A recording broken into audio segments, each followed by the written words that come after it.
Hello, everyone, and welcome back to the Father-Son Podcast, your source for Packers news, notes, and analysis. My name is Tommy, and I am here, as always, joined by my co-host, my dad, Matt. Dad, how you doing? Okay, we had a little snow near in coastal California, not just up in the mountains this week. So it's been exciting. And we had hail and snow down here in Southern California, which is really out of the ordinary as well.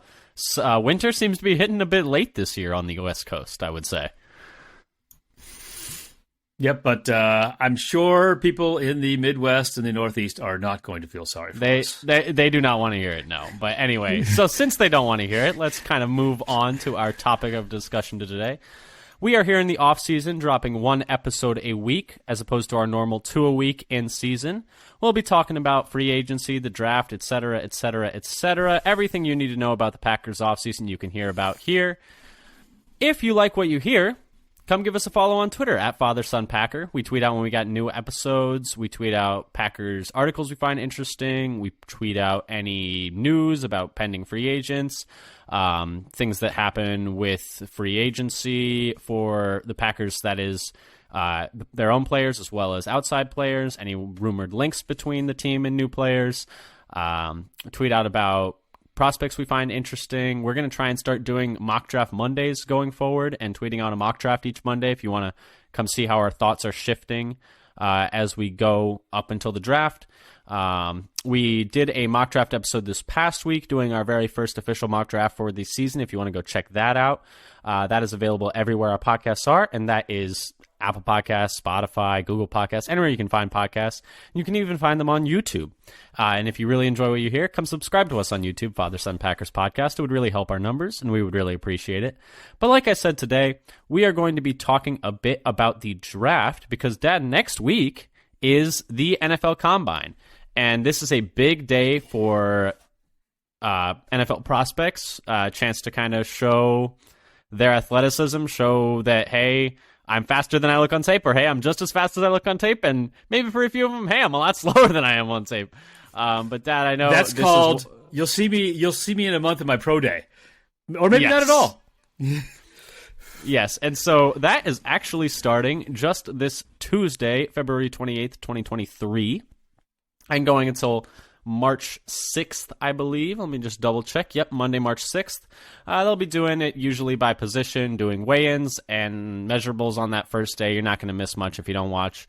And then just going through a barrage of physical athletic testing, usually a 40-yard dash, 3-cone drill, which is a drill used for essentially measuring change of direction, a short shuttle, which also measures short change of direction, a bunch of drills, a bunch of runs, a bunch of jumps, stuff like that, and stuff where it kind of gives people essentially a threshold to compare these players against players from the past. Like I said, that's starting on Tuesday and then finishing up the following Monday. But, Dad, before we get into talking about the Combine, let's talk, because we do have a little bit of Packers news to get to. And that is some that... of it's Combine related, as in Gutekunst will be there with, I guess, every GM, but the Packers coaching staff will not. Yes. Joining some other coaching staffs that will not be going there. So in terms of you don't have to watch it to know the numbers, I guess the Packers are taking that philosophy. We'll find out afterwards, and I guess Gutekunst will be performing the interviews, because I think that's another big thing that happens there. Yeah, Gutekunst and the staff will probably be performing the interviews, and then I think I saw is like they're gonna film all of this stuff anyways. Was their logic, and they can just watch it on tape. They felt just as comfortable watching it on video, which I would imagine probably puts a lot more weight. Just spitballing here on the pre-draft visits. I would imagine we want to watch those a little more closely. If you didn't know, each NFL team is allowed to bring in a certain number of players from the draft to come into their facility, do interviews, et cetera, do some testing, just one-on-one. And so the fact that the Packers coaching staff isn't there to do these like interviews and talk with these players says to me that we're probably going to want to watch those pre-draft visits a little more closely, because I'd imagine a coaching staff would want to talk to a player before they draft them is my main thought there. But that's it's one... always... Go ahead. I was going to say, there's always Packers in the past have had the strategy of using their visits for like priority undrafted free agents and maybe more recently starting to interview players that are interested in drafting who are a little bit higher on the boards. So their strategy there might be evolving. I think in the past they didn't want to reveal who they were interested in or anything like that because it's all very much sort of cloak and dagger sort of smoke operation. And mirrors. Yeah. The other thing that's kind of interesting to say about I think at the Combine is where a lot of discussions start going on between teams about player movement. Yes, and agents. I would imagine everybody's that Aaron, there. I would imagine Rodgers is going to be a hot topic at the Combine this week for sure, and probably not just amongst other teams with the Packers. That's probably going to be the talk of the town. Other teams amongst each other. Hey, where do you think Rodgers is playing next year? Et cetera, et cetera. I would not be surprised if we get a lot of rumors coming out of this week. I think there'll be a lot of stuff coming out. Gutekunst is giving I think a presser on Tuesday as well. From the Combine, I think it's Tuesday that he's going to be in front of the mic. Yeah, I believe maybe so. At the same time that maybe be simultaneous with Rodgers on McAfee, and we'll see what happens with all of that. Since Rodgers is out of his darkness retreat now, and what might be going on with all of that. So that'll be kind of interesting to follow. What I think the rumor mill will start ramping up. Very fast this week as the beginning of the Combine. Which is always fun. I mean, who doesn't like a good rumor mill? And hey, maybe it drives up the trading price tag for Rodgers as well. You never know. Maybe a little bit of a bidding war. We'll see what happens. And then there's been a little bit more news. The other thing that's coming up soon is the Packers needing to get under the salary cap before the start of the new league year. And so they've done some restructures already. We already had heard, I think, about Aaron Jones taking a pay cut and a restructure to lower his cap hit. And they've now restructured Jair Alexander and Preston Smith's contracts. And I think, as I understand it, they're just simple restructures. So it was basically just an accounting trick. The team doesn't even need player permission for some of these where they're essentially changing what they call the money. So the players are still getting the money. They're just calling it a bonus, like a roster bonus or some kind of bonus instead of salary. So when it's a bonus, the cap hit is spread out over all the years of the contract, as opposed to the salary counts on that year. So the players don't have to wait for their money. It's just the team counts it on the cap later. And so that's the way they save the money. It's really a win-win. It's really a win-win for the player and the team. The team gets to get a little more cap flexibility. The player gets their money up front. I imagine that the players and team are both very happy about how that goes. Yeah. And for the players, they're not actually giving anything up for these simple restructures. They're not like doing the team a favor. But they're actually, in some ways, I don't know how they may actually get their money even earlier because it comes as a bonus at the beginning of the year instead of spread out over I'm not exactly sure how the salary per game sort of calculation is done, but they basically get their whole year amount of money, so they're not losing anything. And then so those contracts have been restructured. And there's also talk that perhaps Kenny Clark and David Bakhtiari's contracts might also get reworked in some way. Yeah, because they need to create that cap flexibility, and it's a heck of a lot easier than cutting players, is just to do a little bit of accounting tricks and just move some money around. I think, so Jair and Preston did have simple restructures. I think for the maximum amount, if I remember correctly, that they could be restructured for in terms of taking money out of this year. That's what it looked like in terms of the amount of cap savings they got. Yeah, and then Jones actually did lose money. Jones did lose money on his pay cut and restructure. But yes, so that's the main news coming out of Titletown this week is those restructures. What it means for the Packers, probably not a whole lot. These restructures would probably be done whether or not, and I mean, does it impact Rodgers' anybody trying to figure out if this means Rodgers is staying or going? It could mean either one, so it means nothing. Yeah, they would probably have done this either way. I don't think there's no reason they wouldn't. They need to save the money. Because either way, Rodgers they need the money to pay their draft picks. They need the money to get under the league salary cap at the beginning of the year, so they don't get penalized draft picks or whatever the penalty is if you're not under the salary cap. Yeah, and it's a thing was like either way, Rodgers' cap hit this year, even if he's not on the team, is very large. So it's like they're gonna have to get under either way. So Yep. And that takes us essentially out of our news segment and into our main segment of the program today, as it were, which, with the Combine coming up, is kind of a bit of a preview, but more from the Packers' point of view.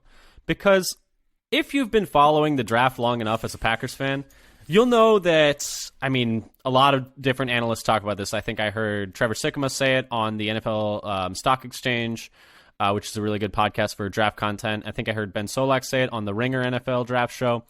They specifically pointed out that Brian Gutekunst has specific athletic thresholds for a lot of his picks.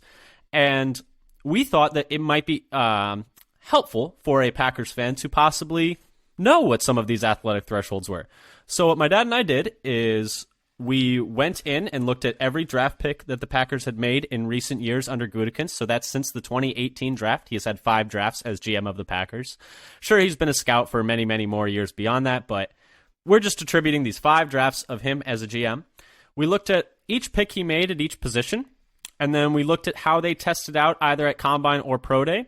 And then we went through essentially kind of looking at some clusters of that data, essentially what sharp cutoffs do they seem to have for certain testing times. We'll talk a little bit about several positions today. We're going to talk about their 5 biggest positions of need just to kind of keep it tight. That'll be safety, tight end, wide receiver, edge, and interior rusher. Defensive line. And then beyond that, we might do a couple bits. Check our Twitter. We might do a little bit more on this going forward. But for this episode, we're just going to focus on those 5 positions and just kind of tell you, hey, if this is a player you like in the draft, if this is a player you think the Packers might draft, keep an eye on them at the Combine to hit these marks, because the Packers, especially, as many different analysts have said, have very specific thresholds for certain positions that they need their players to hit for them to want to draft them. And some positions, these thresholds seem more important than others. And people say, oh, Brian Gutekunst doesn't even know what RAS is. It's irrelevant if he knows what RAS is or not, because whatever they're using to measure the athleticism, RAS is capturing it in the same way. So whether he's using that metric or something else, they care about athleticism. Yes, they seem to care a lot about athleticism, and RAS, if you don't know, is relative athletic score, which we've talked about a lot on this show. It pretty much measures essentially how athletic someone is for their size compared to other people at their position. So it takes into account position size and the athletic testing numbers. And it definitely seems like, I mean, Brian Gutekunst always has said this, and pretty much anytime he's asked about these athletic thresholds, I think the quote he always goes to is like, it's something like, he always says like, God only makes so many big, fast, strong human beings, and you got to get more of those than the other guy to win football games or something like that. Right. That's like not a paraphrasing his quote. of his it's quote. like is it a Ron Wolf? I forget whose It might be a quote Ron that is Wolfism. originally. It might be a Ted Thompsonism. It's they've all worked for each other for so long and worked together for so long. They all kind of have the same ideology around drafting players and what a player should look like. But Dad, maybe we should just get into talking about this and start with the safety group, which for my money is the position that the Packers definitely have the biggest need at. So for the safety position, Brian Gutekunst has drafted 3 safeties as GM of the Packers. Darnell Savage in the 1st round, Vernon Scott in the 7th round, and Tariq Carpenter in the 7th round. And while Scott did not record any athletic measurements because of his pro day being canceled due to COVID, both Carpenter and Savage did get pretty much full athleticism testing done either at Combine for Savage and pro day for Carpenter. And so looking at this safety position and what their measurables and what their height was, let's look first at physical measurements. And I think for the safety position, it seems like, given the fact that Savage was on the small side and he was willing to draft him, it actually does seem like he doesn't care that much about size at the safety position. I think that one thing that this leads to for me is like, is Brian Branch on the table, like a player like that, who is a smaller safety out of Alabama, who's projected to go in the first round. I've seen mocked to Green Bay many times. But if you look at Savage, I would imagine they'll measure out very similarly. I mean, Savage was 5'10" and a half about, and 198 pounds coming out of college. So clearly he's willing to draft on the smaller side.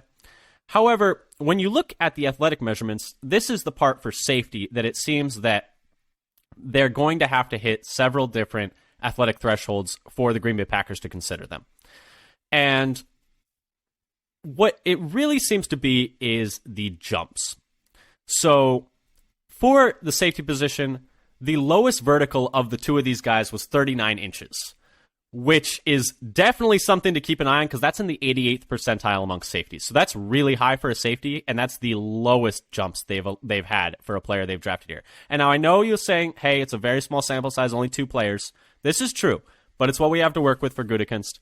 And then for broad jump, the minimum value that either of these players has was 10 feet 6 inches, which is still an elite score, and I believe in the 82nd percentile for safeties. So low to high 80th percentile in both jump scores is definitely going to be something to keep an eye on if you're considering a safety for the Packers. And those are the two probably most important testing numbers that I have noticed in my research in the safety position.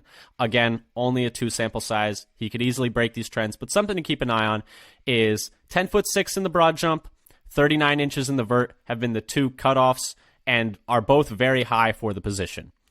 Beyond that, though, it doesn't seem like there is a lot of need for other things at that position. I mean, he took Tariq Carpenter ran a 4.52. It's not super fast. I know a lot of people say, hey, he was drafted only for special teams. That is a good point. And it's definitely something to keep in mind when you're hearing all of this, is that a lot of these numbers, like he ran a very slow 3-cone at 7.5. And so it's like, does Gutekunst not care about the 3-cone for safeties, or is that just because he didn't see Tariq Carpenter as a true safety? It's a valid question, but it's what we're working with. A 4.46 shuttle is the slowest shuttle they have, which isn't great. And then it really comes down to also RAS. 9.05 RAS for Carpenter and an 8.37 for Savage. Those are both great to elite relative athletic scores. And so it definitely seems like athleticism, specifically explosiveness, which is what the jumps are aiming to measure, is like a big key for safeties, Dad. Sorry, I kind of monologued a bit there for a long time, but what are your feelings on those safety positions? You sly dog. You got me monologuing. You got me monologuing. But so one thing, telling me about how inevitable my defeat is. But anyway, what do you feel about the safeties? So one thing about Carpenter is he is big for a safety. I mean, so he's 230, so he's a heavy safety. So and he's still actually pretty explosive, and so his agility numbers are not as good as you might have expected considering his comparison to Savage, but they're very different players. But one thing, even though his 40 time isn't so good, his splits, his 20-yard and 10-yard splits are actually still very good. And one thing I like to think about for the numbers is kind of grouping them. You have the size, you have the height and weight, you have the speed, maybe the 40 for like top end speed, or maybe the 20. And then you have the explosiveness, which are the jumps and maybe the 10-yard split for how quickly they can start to move. And you have the agility scores, kind of grouping the shuttle and the 3-cone together into that's sort of an agility score. And I think it seems to be looking through that a lot of times Packers want somebody to be good in at least one of the 2 agility scores, but it depends a little bit on the position. One thing I'd say about the Branch comparison you're making, he, like Savage in college, has done a lot of slot work, which maybe means that he's redundant? Yeah. I agree. I think we talked about this on our mock draft episode when the prospect of picking Branch came up. And I think we both agreed that, hey, he's probably a really good player, but he is a bit redundant with Savage in terms of their skill sets. And so I wasn't necessarily saying that they might pick Branch, just that a player like Branch as a physical comparison is like, some people might say that's the type of player that the Packers wouldn't take because they're small. It seems that at the safety position, size is not that big an issue. Yeah, I mean, it is the type of player they picked before. Smaller and plays a lot of slot. They've done it once before. They've shown they've done it. They show they'll do it. And that takes us over to. Do you have anything else on safeties, or did you want to touch on safeties in general? Is like I would expect them to add at least 2 safeties this offseason. Maybe 2 in the draft, and maybe 1 in the free agency. Another thing maybe we'll talk about later is who's out there in free agency and how, if any of them would fit in terms of money and measurables. Though they don't stick to their testing numbers quite as strongly when players have put NFL tape on. Yes, and the thing with safety is we're going to talk about free agents down the line because there's a massive dead space between the combine and the draft where it's mostly pro days and there's only so much you can talk about pro days. Well, then you have this crazy week of the first week of free agency where, all of a sudden contracts are being signed at, 12:01 a.m. and you wake up in the morning and like the top 15 free agents have already signed. How could they negotiate these contracts so quickly? It's a miracle. But anyway, I think and I agree they probably will have to add a free agent safety just because they got to have someone play those snaps and it'd be really tough trotting out 2 rookies out there.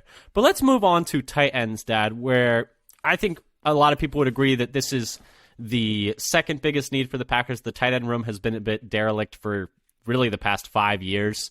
And while the safety class is not super strong in this upcoming draft, the tight end class is quite good. So this is definitely going to be one to look at. I think it was Daniel Jeremiah on his recent media call with the press about the NFL draft, which is, I think, required listening for anyone who really wants to hear about what NFL teams think about the draft, because he's really plugged in a lot of those circles. But he said he has, I think, 11 tight ends with a day 1 or day 2 grade, which I think he said is the most he has had in his entire time as a draft analyst. But 11 in the top 3 rounds. Yes, which is, I think, would be pretty wild. I think that's what he said. I think it was 11 in the top 3 rounds, which is pretty crazy. There could be what? 4 in the first round, which would be wild. Yeah. That would be I don't wild. remember the last time there were 4 in the first round. The last time there were 2 in the first round was Hawkinson and Fant.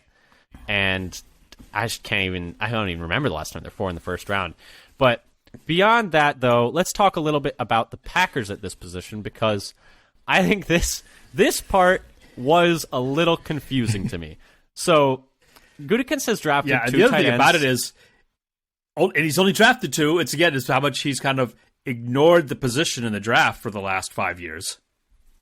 Yes, and it's true, because they've needed a tight end for a while, and he has mostly just dipped into the free agency well. But the 2 tight ends he has drafted were Josiah DeGuara and Jay Sternberger. And the common factor between these 2 is that neither are very elite athletes at all. Sternberger was 6'4", DeGuara was 6'2", so it doesn't seem like there's a massive height requirement there. 6'2" is very short for a tight end. The lowest weight was 242 pounds. Which is why he's often called a fullback. Yes, the lowest weight was 242 pounds, which would be in the 9th percentile. So not really any requirements there in terms of height or weight. And then you look down the line, and that was DeGuara, who was 242. Then you look down the line, and both have mediocre RASs. DeGuara with a 6.66, Sternberger with a 5.17. Both of them ran in the 4.7s. A 4.77 is average for the position for a tight end, so both around average overall speeds. Vertical, 31.5 inches was the lowest, and 35.5 was the highest. 31.5 is just a bit below average. 35.5 is above average, but not elite. 9 foot 5 inches on the broad jump is below average for a tight end, and that's like the lower of the 2. Around average for the position at the short shuttle, and around average at the position for the 3-cone. And so it seems like, Dad, they're fine with drafting just mid to average athletes at the tight end position, despite what most people will tell you most teams are doing these days is they're just trying to draft an elite athlete and see if it hits. And I think the big I think was Andy Herman was saying was like, yeah, so they took the average athlete with college production, Jay Sternberger, in the 3rd round. Whereas the Bills, I think a round later, took the elite athlete with not great college production in Dawson Knox. And so you can see two completely different kind of ideas when it comes to approaching this position in the draft. Philosophies. Thank you. That was the word I was looking for. When you look at that specific draft, it's the same draft. And you see that elite athlete, at least in that case, worked out much better. And I think what it seems like a lot of people are coming around to the idea of is you just bet on traits at that position. I know this is something a lot of analysts are saying is at tight end, college production has not necessarily been super tied to NFL production. And that a lot of times you just want to bet on elite athletes. And so, in my opinion, I think that I'm going to be watching the tight end position extremely closely for their athletic testing at the Combine. I don't know if the Packers are going to be watching that closely because they don't seem to have put much importance into that athletic testing. Maybe they've learned their lesson. The other thing, so let's see if they've learned the lesson. Because I was looking at tight ends in the league wide for the league leaders for the last 10 years in yardage. And the vast majority are great to elite athletes who have been among the top 5 in yardage in the season for the last 10 years. And it actually turns out that Tunyon is actually kind of close to that level. And he's somebody they didn't draft, but they kind of stole before he actually played in NFL league. Actually, I don't know if they stole him off a practice squad or if they signed him as a free agent. They signed him to a futures contract just as Goody was starting up. But they haven't been drafting athletes at the position, and they haven't been hitting at the position. So it's like A to B. Is college tight end production fool's gold? Yes, I think 100%. And you should be ignoring it for traits, I think, is what the lesson is. Because tight end production may be that they just don't have any receivers, and so they're just going to hit the tight end over and over again, or their QB, that's as far as you could throw it.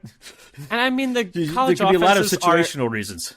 And Daniel Jeremiah was talking about this on, I'm sorry to reference the same podcast episode again, but it's very good. You should really listen to it. But he was essentially saying I think most people are realizing that when a college tight end has a lot of production, it's a really gimmicky college offense usually where they're just running a lot of tunnel screens for the tight end and he's just getting a lot of open space to run into. And it doesn't necessarily indicate that he's actually getting open at a high level. It's just they're running the offense around him. And there's a lot of space. There's a lot more space in the college game. And I'm going to be watching tight end testing. A lot of people have been mocking a particular tight end to the Packers because Mayer from Notre Dame. How's he going to test? What's his testing going to look like? I don't think it's going to be good, in my opinion. So that's somebody I'm going to be watching, and whether he's going to be worth a mid first round pick. Yeah, I think they're going to be. And the ones that I think a lot of people are looking at, just to throw some names out there, I'm interested to see. Well, Kincaid, I'm not sure if he's going to test because he's been dealing with injuries the entire pre-draft process so far. He had to sit out of for a pro day for him. He had to sit out of the Senior Bowl, I think, if I remember correctly, and I don't know if he's going to be 100% for the Combine, so he might not run. I'm interested to see how big Washington is. I'm pretty sure he's going to be at the Combine. And then, how fast he's going to be at that size. Yeah. And Luke Musgrave was one of the fastest on-field times for a player his size. Well, they're saying that at the Senior Bowl, they're saying he's going to run in the 4.5s is what they're at or 4.6s at 250 pounds, which is going to be kind of insane if that's true. And there are other tight ends to watch as well to see who's going to test well and maybe be somebody, because a lot of the times these tight ends who hit in the NFL, they're not early draft picks. They're athletic testers who teams pick late as a flyer, and there can be some of those as well as the upper tier tight ends. Yeah, and then I'm interested to see how Musgrave runs. I'm interested to see how big Kincaid is, even if he can't run, because I know the other question with him besides the health question marks are how big he is, and I'm a little worried about taking another Sternberger. Not as good a blocker. I don't think I know a lot of analysts are saying a lot of teams have Kincaid as the number one tight end on the board, and I see why, because he is really, really fluid. And what was it? I think Jeremiah was saying he reminds him of like a slightly more fluid Zach Ertz, just a little smaller. Yeah, I saw something today talking about how his catch percentage and the how few drops he has in his career are both really really elite. good. Yeah, but I want to see how well Musgrave runs. I'm a little scared about how Mayer's going to run. I just don't think it's going to be very good. And then the guy from South Dakota State, I think it's Croft, if I remember correctly. Oh, Kraft. Kraft. And then there's I want to see how Laporta runs, because I actually think Laporta is going to be pretty good. But I know not a lot of people are talking about him right now. I'm really high on him, but we're going to see. There's the Cincinnati. He's Cincinnati tight ends. I think their top one and their second one might go as a kind of late round. I don't know how well they're going to test those guys out. What is it? I forget their names of let's see. One of them.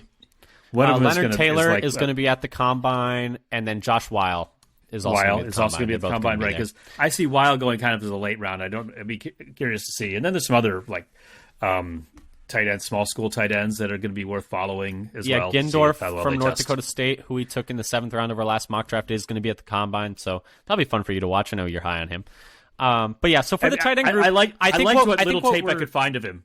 Yeah, I think for the tight end group, what we're saying though is like, hey, the Packers don't really care about athletes, but maybe they should, because it has not been going well for them, and the rest of the league seems to think about that position quite differently than they do.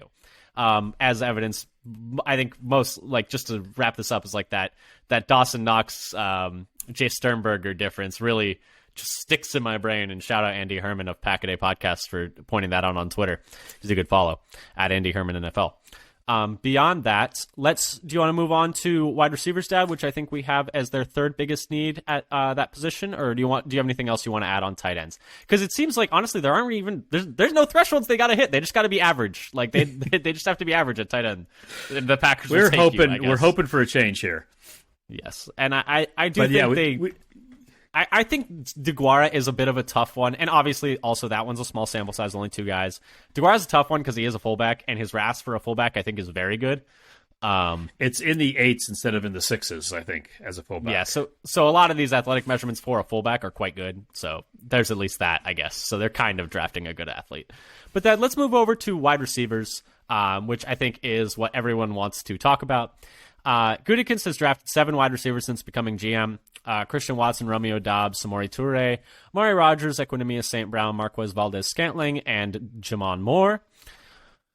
So for these players, and I think for this position, a lot of people talk about size when they talk about Packers receivers and players the Packers like to draft. They're like, oh, they want these big-bodied receivers who know how to block, who are willing to participate and get dirty in the run game.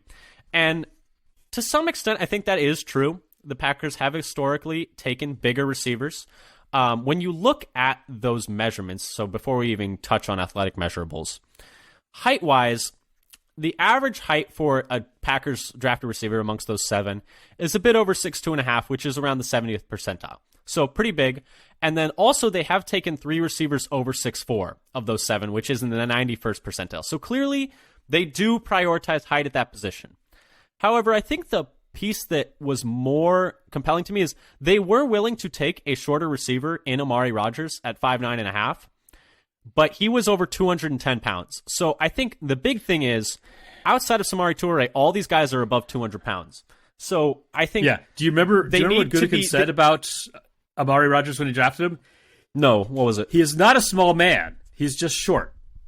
Yes. And so I think that kind of perfectly encapsulates the Packers' thoughts on this. Is like, yes, they like size at the position for receiver, but it's okay for you to not be super tall as long as you're bulked up. And so keep that in mind when you're looking at receivers this weekend. So guys like Jordan Addison, guys like Zay Flowers, if they're not going to get up to around 200 pounds, these guys look really skinny on the field. I mean, they might not even hit 185. Exactly. It's less so about the height, like, because they might measure in 6'1", 6. They might. Addison might be around 6'1". Flowers is pretty short, but they might be tall enough that some people might be like, oh, maybe. I don't know if they're going to be big enough for the Packers to consider, and maybe they break trends. maybe, but it seems like they want bigger guys, and whether that's really tall and maybe a little spindly, like in Marquez Valdez-Scantling case, but still 200 pounds and still pretty strong. Or if you're short, you have to be at least like 210, like built like a running back, like Amari Rodgers was, and that honestly didn't even quite really work out for them. So maybe they changed their parameters based on that. And they also ignored some other things, I think, in that. One thing I would like to add about that, in terms of, I think one way I think the Packers think about it, these smaller receivers, skinsters, if they can't block and help out and participate in every play, they're a third down only player. They're a part-time player. They're not on there for all downs, and so they're not going to spend a first-round pick on a part-time player. They probably won't even spend a day 2 pick on a part-time player. Probably not. And so they might later in the draft take a flyer and somebody who could be like a gadget player or do some other things, but they're not going to use high draft capital on a player they see as a part-time player. And if a player, and I think they see these small receivers in their system as part-time players. Yeah, so and it honestly begs the question, it's like, how far would Addison have to fall before the Packers took him? And like, I think that's an interesting question. Always the thing is like, yeah, I don't want that player at that draft position, but I'll take him at a different draft position. And that's always the calculation for every player. You know who I think that happened with, just to go on a slight tangent? Do you know who I'm talking about? I think it's Josh Jackson. Josh Jackson. I think that is exactly who that Josh Jackson. Because it was like, we don't really, we're not that high on Josh Jackson, and then he fell all the way to like the mid-second round. We didn't have him on our board, but then he was mid-second round, and so I guess we got to take him now. They're like, I mean, maybe we're wrong. Maybe everyone's wrong. You never know. Then it didn't work out. Yeah, then it didn't work out. So stick with your board. Maybe he was higher on their board than that, but you never know. I'm a little skeptical. But so that's kind of the deal with physical measurements, is you got to be at least 200 pounds pretty much. Samori Toure is like 196 and in the 7th round, so I'm not even really counting that. And they do tall. They do lean. Only one. Sorry, tall. Ahead. Yes. Oh, I was gonna say and Rodgers was the only one who was under 6 feet. Yes, and they lean tall. They like the fact they have 3 of the 7 guys they've taken have all been in the 90th percentile of height. Definitely very interesting. Athletic measurements, though, this was kind of interesting because they really do not care about the vertical jump, it seems, for receivers. The lowest vertical jump of these players was a 30.5, which is like really bad for the position. And then the average is around a 34, which is still well below average. And almost half of the receivers they took are below the 50th percentile in the vertical jump. So it seems like they don't really value that hardly at all. Which is a really interesting thing when you think about how one of Devontae's best traits, physical traits, is his jumping. He's like a 42-inch vertical. Ability. Yeah. It's like your best receiver you've had in the last decade. Like, his best trait was jumping. But they just don't care about jumping anymore, or at least vertical jump. No, I mean, you look at it, it's like over half of the players are below average in the vertical for the receiver group. Yeah, and then, however, that's why I had to correct myself, because they do seem to care about the broad jump for receivers. Unlike the vert, all players were above the 60th percentile in broad jump, except for the lowest, which was in the 45th percentile. That must have been Jamon Moore. Yeah, I think, if I remember correctly. Let me just pull that up as well. And then, he didn't exactly work out for them. 4 of the 6 have numbers that are above the 72nd percentile in the broad jump. So it seems like for receivers, they feel that measures their explosiveness better than the vertical does, and they don't really care about the contested catch ability that the vertical might indicate as much. So that's definitely something to keep an eye on. Beyond that, for the 40-yard dash, the slowest they were willing to take was Jamon Moore, who ran a 4.6. I think he ran a lot faster at his pro day. And so maybe that's why they were willing to, because 4.6 is pretty much a death knell for most receivers. So if your favorite receiver runs a 4.6 at the combine, it's not looking very good. Unusual profile. And Jamon Moore had a very unusual profile. He had a really slow 40 and his splits as well, but good vertical and really good agility scores. His short shuttle and 3-cone were both really good. Actually, the best of all of the receivers they drafted. He had the best agility scores. Yeah, and then I think for the 40-yard I don't think it's dash, the speed though, the reason. I think the speed is not the reason why he didn't make it, though. Yeah, he couldn't catch. I mean, it is what it is. For the 40-yard dash, though, their average speed was around a 4.46, which is around the 65th percentile. So they like their guys to be pretty fast, I would say. And, bigger, faster, stronger, like Gutekunst said, is always better. For the shuttle, Amari Rodgers was the slowest, but all the rest were slightly above average.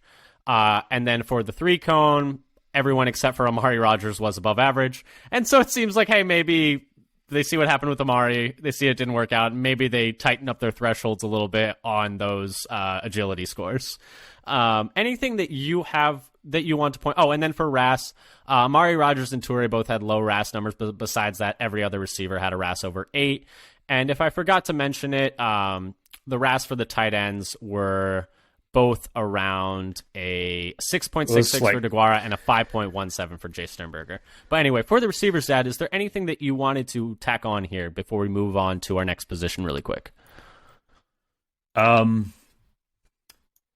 thing that's kind of interesting is, except for Toure, they all seem to be kind of on the stronger side in the bench. And they're is it more? Yeah, the broad jump is something I noticed by it. It seems to be something they care about at a lot of positions. Yeah, the 40 times and the 20 and 10 splits are a bit kind of a mixed bag. Some good, some bad. So again, it's a little bit. I think they go for big and fast so they can get them, but they can't always get the combination. Mm-hmm. And then they'll try to grab players at times as well off. The other thing is whether some of these thresholds apply to it's like priority undrafted free agents and things as well. But a lot of those guys are. We can talk about that as we get a little closer to draft. Let's move on to edge though, because I would say this is also a position where there is a lot of need, especially with Gary coming off of injury next year. You're going to need someone to soak up a lot of those snaps. Gutekunst has drafted 4 edges in his time as GM of the Green Bay Packers. Rashawn Gary, Jonathan Garvin, Kingsley or JJ Enagbare, and Kendall Donnerson, who you may not remember. He was a 7th-round pick in like 2018 or 2019, I think. 2018. So for these players, all of them are 6'3" or taller. And the only one who was below 258 pounds was Kendall Donnerson, who was a 7th-rounder. For the RAS, I think this is the one for the relative athletic score where it really seems to matter, because besides Enagbare, who was 6.25, so not a very elite athlete at all, even 7th-rounders like Donnerson and Garvin were a 9 or above, which is like the elite of the elite athletes at the position.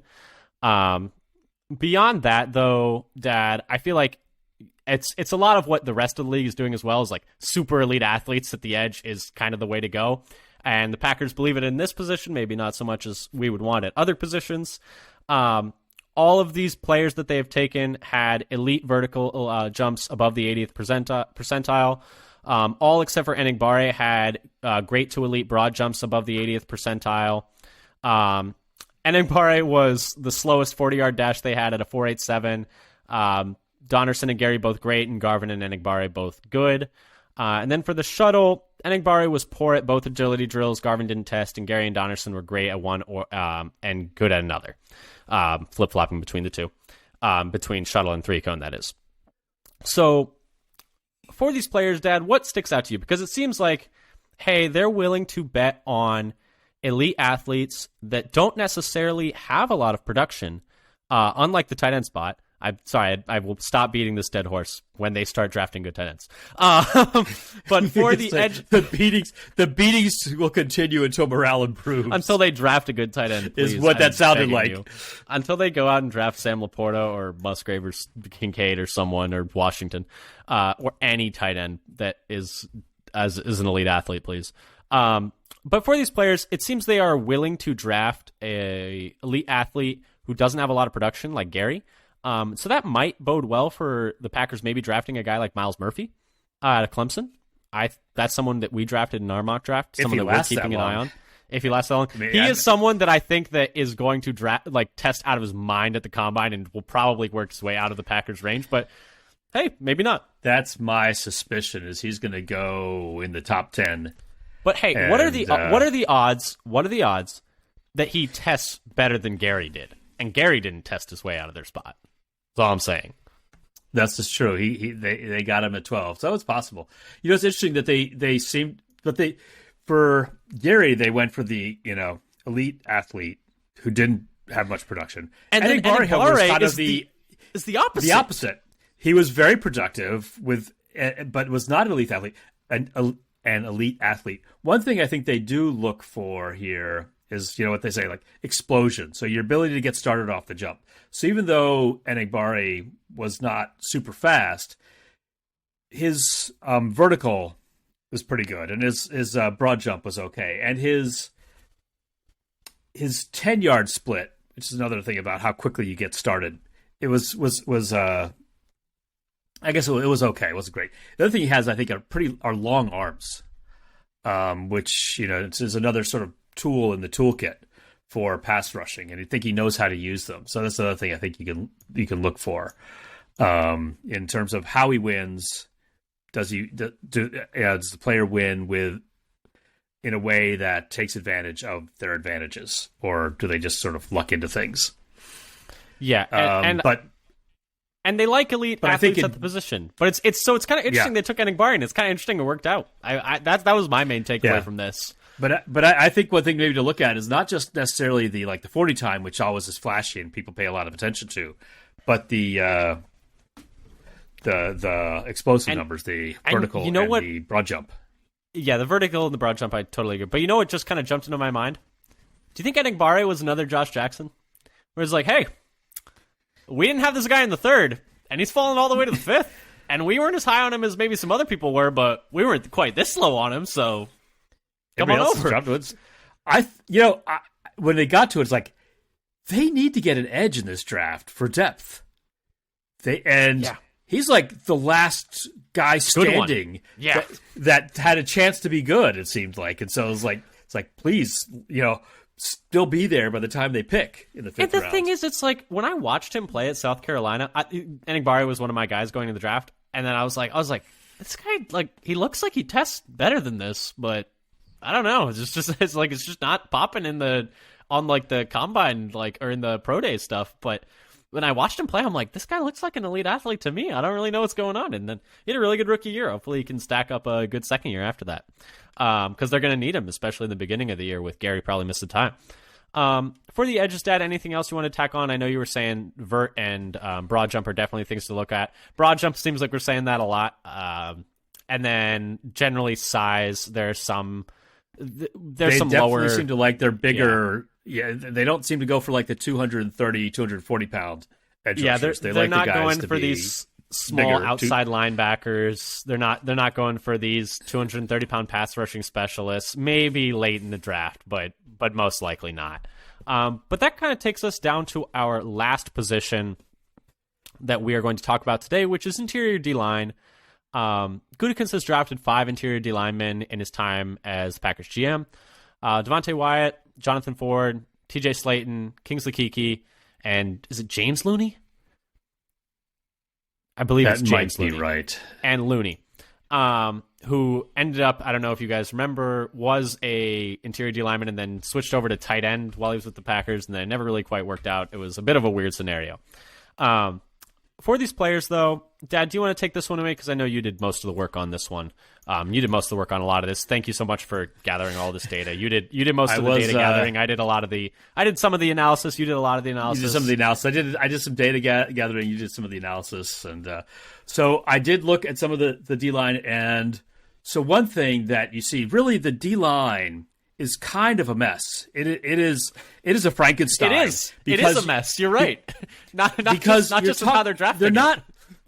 It's not all the same position, and you can see it in the draft numbers. So this is one where there's a lot of size variance in this group, with some kind of grading very high in the range for height and weight, like Ford and Slayton, both nose tackles, and some grading below average, like Kiki and Looney. So they'll take players that are smaller than average, like below average size. For the height, Kiki and Looney were both like 6'2.5" and 208, high 280, 288, 287 pounds. And then you have Ford and Slayton on the upper end, 6'4" or 6'5", 330 some pounds, each of them. And then Wyatt is kind of in the middle, 6'2.5" or 6'2 3/4", and a little over 300 pounds. It's so interesting you've got two because different groups of players that we're putting in one bucket. Well, it's interesting because for Slayton, it's like, yeah, he's really big, but he's really athletic. Like, he can dunk. Ford he can is dunk like a basketball at 330, but Ford is like, he's not really a Packers guy, and he didn't play at all. So we can talk about. Let me talk about the right. So they're just their sizes are really two different groups of players, and for RAS, they mostly care about RAS, even though they got players that are smaller, players that are bigger. That Looney and Wyatt are both like over 9.5. Slayton and Kiki are both almost 8. So it's like both are like the great bucket, and then Ford is 3.5, below average. Which is why I feel like Ford is score. almost like not representative of the type of sample of player that they would take, because I feel like he was picked essentially just as a special teamer, but then he didn't play at all. So it's like, right. I don't really understand. But they what kept the him goal on. is there. But they had him on the 53 the whole season, but never had him active. But the talk when they drafted was like, well, it looks like maybe he's a blocker on teams and some of the protection units, though he never actually got a chance to show what he could do there. And I mean, it's a 7th round pick. Maybe he's just a really nice guy. Also, who knows? It's like it's a 7th round pick. So for then we look at the 40, the speed. You actually have 3 of the players with great speed scores of the 40, below 5 for these D linemen, and Wyatt being the fastest at 4.77, and Kiki Looney also being below. Wyatt was a freak show athletic testing. Yeah, he was a freak athletic testing. You didn't really see it in the first year on the field. So well, it's like you didn't really see him on the field when he could get on. Fair. He was right. I was gonna say his grades were actually good for the small amount he got on there. And then and Slayton was okay, but remember he's like a nose tackle. He's like 330 pounds, running at a 5.09.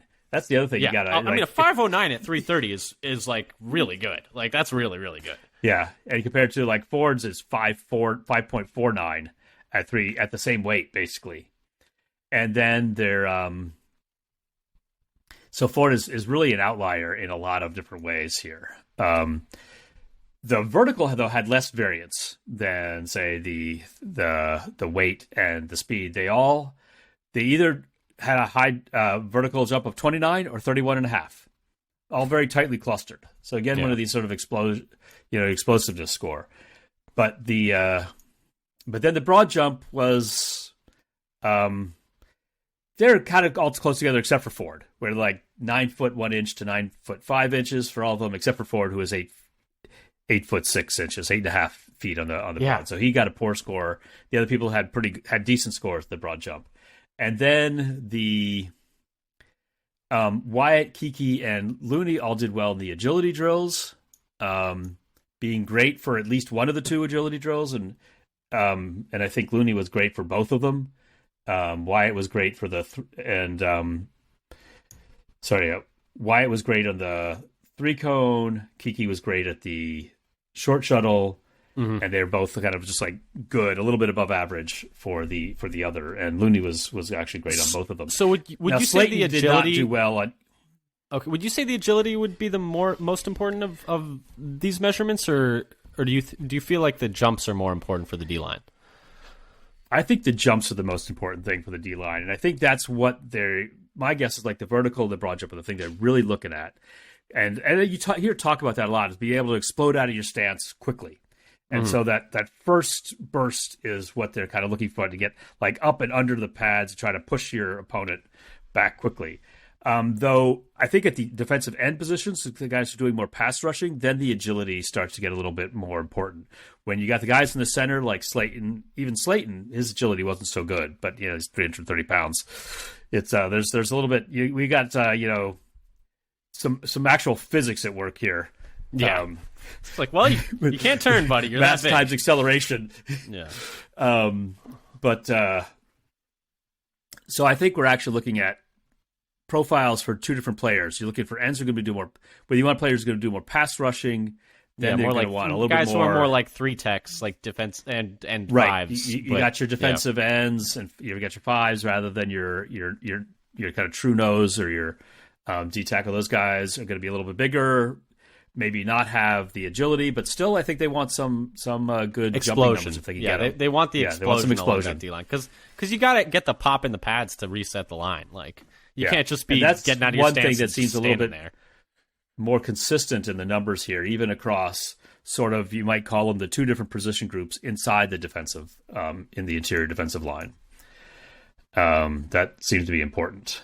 Yeah, and you got a little more speed on the defensive ends as well, but with Wyatt and Kiki, not to be confused with edge Looney, rushers. who was kind of a and Looney, who was kind of a 7th round flyer back in 2018.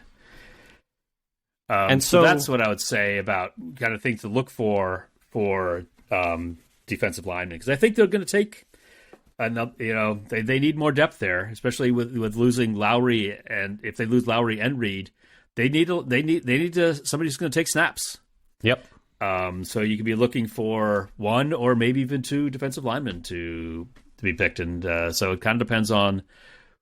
What to look for in terms of traits, thinking about whether they want some more run help up the middle or somebody who to hold up but also have some pass rush.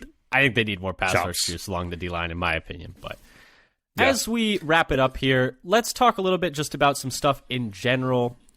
We've talked about essentially what we think are the 5 biggest positions of need and what to watch for each of them. Just to break it down for you really quick summary. Safeties, size isn't that big a deal, but they do still need to be elite athletes. They need to have a really good vert and a really good broad jump. Those are definitely the things to look for.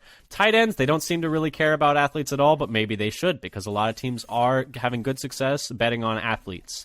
Wide receivers, they do have to usually be above 200 pounds, and they like them tall. 3 guys that they have picked have been in the 90th percentile of height. They don't care much about the vertical jump there, but the broad jump is definitely another one to keep an eye on for them. Edge rushers, they need to be elite athletes pretty much all the way around for the Packers to take them. The only one that hasn't been is Enigbari, although that did work out well for them. And then interior D-line, it kind of depends on what kind of player you're looking for them, it really seems like. Whether it's a nose tackle, they still need to be explosive, but the agility doesn't matter as much. But if it's a 3 technique, they do care a lot about the agility. Dad, anything in that brief summary, two last points you want to tack onto there, and then we can talk a little bit about in general? I think the other thing I will add in general is, if you can only watch one athletic testing for the Packers, watch the broad jumps, because that seems to be the one that they care about the most at almost every position. I was going to say, if you look at that, and if you look across all positions, even the ones we didn't talk about today, that almost everybody, with only 3 exceptions, scored good or great for their position in the broad jump, like 80 or 90th percentile for their position in the broad jump. The only exceptions were like Jonathan Ford, who we're still not sure what he is. What Kadar exactly Holman. Is it that you do here? Kadar Holman was a gunner. He was just a gunner, pretty much, and had good testing in other. Yeah, I mean, he was a fine player. He was a good player. Other aspects, and then Cole Madison. So their exceptions are very few of their draft picks at the broad jump, and then across the offensive and defensive fronts. So there's like the front 7 and the offensive line. Speed and explosion there are exceptions to those 2 traits are rare in the offensive and defensive fronts, mostly in the 80 and 90th percentiles across all positions. So you can't compare the actual speed and the actual jumps, because they're too big, position controlled, because you can't compare how high a 190-pound cornerback jumps compared to a 330 I want a pound D tackle who runs a 4.4, Dad, and I want it right now. And I want it right now. So does everybody in the NFL. Well, anyway, thanks so much for coming. And then size exceptions are more, I could say, and then size exceptions are more common in less common in receiver for weight, and more common and I think like the offensive tackles is kind of an interesting thing compared to like where you had a lot of size exceptions in the tackles and fewer in the interior O-line. That's kind of an interesting thing that came out of some of these other positions as well that we didn't go into detail. Yes. Well, thank you so much for coming and listening to our Combine prep for the Green Bay Packers specifically. The Combine's coming up this week, and it's a lot of fun to watch and keep in track of. We love draft season. It's one of our favorite times of the year, and this is one of the highlights of draft season. So if you want to go check it out, it's usually on NFL Network. Thanks so much for listening. Like we said, come follow us on Twitter at FatherSonPacker. Come subscribe to us on YouTube, Father Son Packers Podcast. Come listen to us anywhere podcasts can be found, Apple Podcasts, Spotify, Google Podcasts, anywhere. Pretty much you can find us. And until next time, go Pack Go. Go Pack Go.